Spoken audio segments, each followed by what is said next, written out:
The good old days have been cut from this particular video for various reasons. Shot to the heart, and you're too late, darling. You need love, a bad name.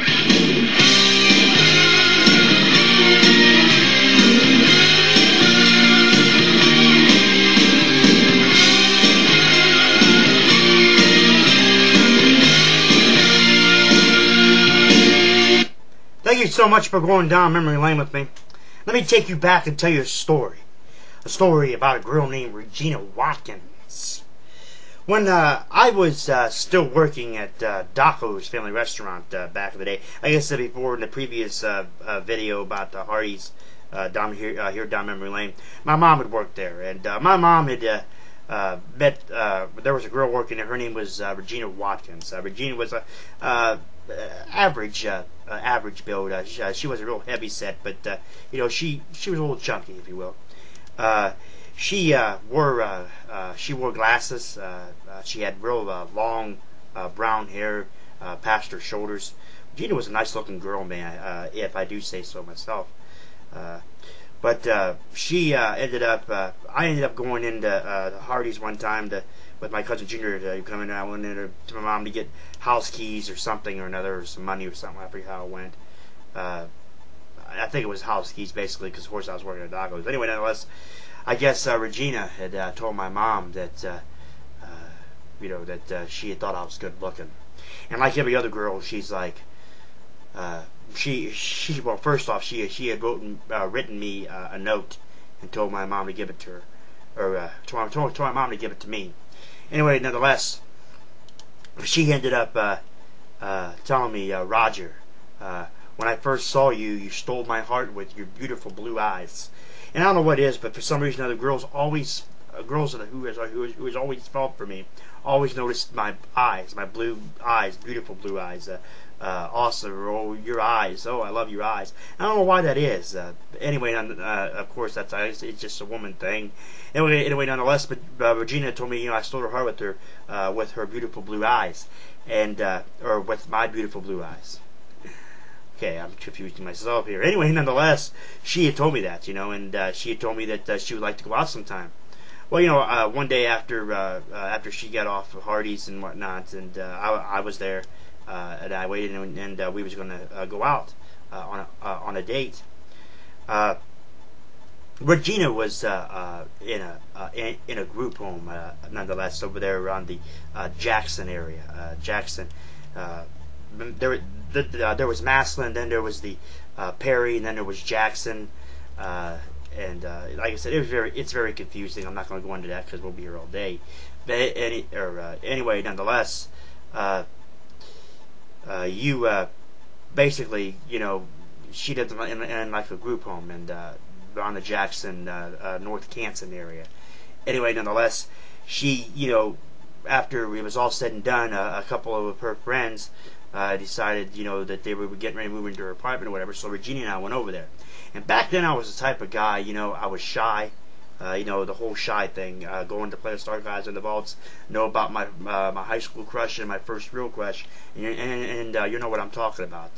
Also look for Daco's Family Restaurant, the unexpected customer. Anyway, nonetheless, I was shy, and Regina, she was, doing all this, we were kissing and hugging and rubbing on each other in different ways and whatnot. But I wouldn't give in to it because, number one, I was that shy act still at that time, and I really didn't want to get involved in the situation until I knew exactly what I was, what I was looking at. Was this going to be a one-night stand thing, or was this going to be something for possibly the long haul? Anyway, nonetheless, Regina wanted to do this, that, the other, and all this, and we really didn't do anything other than just touch each other and kiss each other and all that other stuff. And I just, basically I left that apartment place there off of Jackson.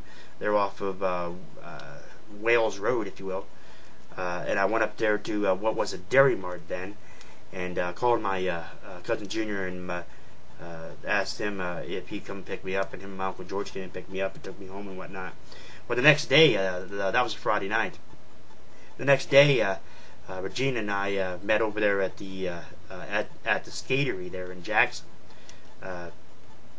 I don't know if they're still standing to this day. But anyway, nonetheless, we met at the skatery over there, and we were skating and whatever. I remember my mom coming to pick me up or whatever with my cousin Junior and whatnot, and she asked Regina how we're going. She goes, "Oh," she goes, "Joanne," she says, "I love him." She goes, "He is so sweet, so polite, blah blah, this, that, the other." And, his eyes are just. He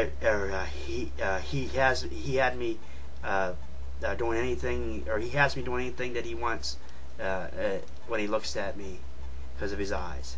Well, anyway, nonetheless, 2 dates, all that talk and everything about the eyes and everything. Regina had said that she was moving. She had quit Hardee's after working there maybe a month or so, and she was going to move. And after that, she basically just threw me to the curb like I was some piece of crap or something or another. And I don't know. I just look back on it now, and I'm thinking to myself, you know what? You live and learn. And that was one of those things where I lived and learned. I asked Regina. I said, "Regina, how do you feel about me?" "Well, you're a good friend. You're really sweet. And you don't want a girl like me. I'm just not ready to commit myself." Well, I heard that she screwed a couple of guys there at Hardee's and whatnot. Not shortly after she threw all that stuff on me. And like I said, I wasn't going to give it up to her just because the simple fact of the matter is, like I said, I wanted to know if it was a one night stand thing or if it was for the long haul. And looking back on it now, it probably would have been just a one night stand thing. I bored you enough. Thank you so much for going down memory lane with me. I'll catch you next time. Shut